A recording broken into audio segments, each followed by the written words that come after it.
ગઢડા ગોપીનાથજી મંદિરે હરિકૃષ્ણ મહારાજનો 165મો વાર્ષિક પાટોત્સવની ધામધૂમથી ઉજવણી કરવામાં આવી।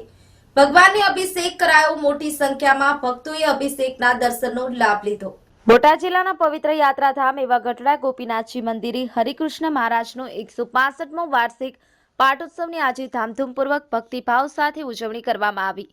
આ 165માં પાટોત્સવ નિમિત્તે સવારે ભગવાનને અભિષેક કરવામાં આવ્યો, મહાઆરતી કરવામાં આવી તેમજ ભગવાનની વિશેષ અને દિવ્ય વાઘા પહેરાવવામાં આવ્યા તેમજ વિશેષ શણગાર કરવામાં આવ્યો।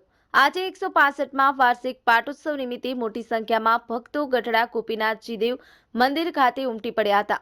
આ પાટોત્સવમાં ધામે ધામથી અનેક વિદ્વાન સંતો આવ્યા હતા, હરિભક્તો આવ્યા હતા અને આ દિવ્ય અને ભવ્ય પાટોત્સવનો લાભ લઈ અને ધન્યતાનો અનુભવ કર્યો હતો। ન્યૂઝ 9 ગુજરાતી બોટાદ।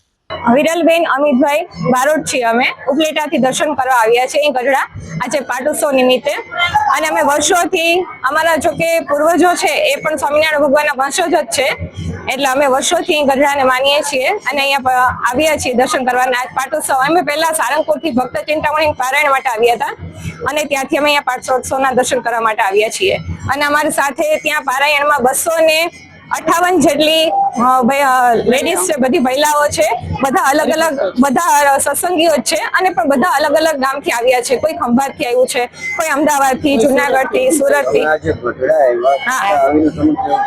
બહુ જ સારું, કારણ કે ગઢડામાં મહારાજ છે જ્યારે એને દેહ મૂક્યો હતો અને એ મહારાજે કીધું હતું કે હું નથી પણ મારું જે અંશ છે તમે એ ગોપીનાથજીમાં સમાયેલું છે, એટલે એના દર્શન કરો તો તમે મારા દર્શન કર્યા બરાબર છે। એટલે બહુ સારું ગઢડામાં, અને ગઢડામાં જે કોઈ પણ આવે છે એની બધી મનોકામના તો પૂર્ણ થાય જ છે અને પ્લસ અને એના મનને પણ ખૂબ જ શાંતિ મળે છે।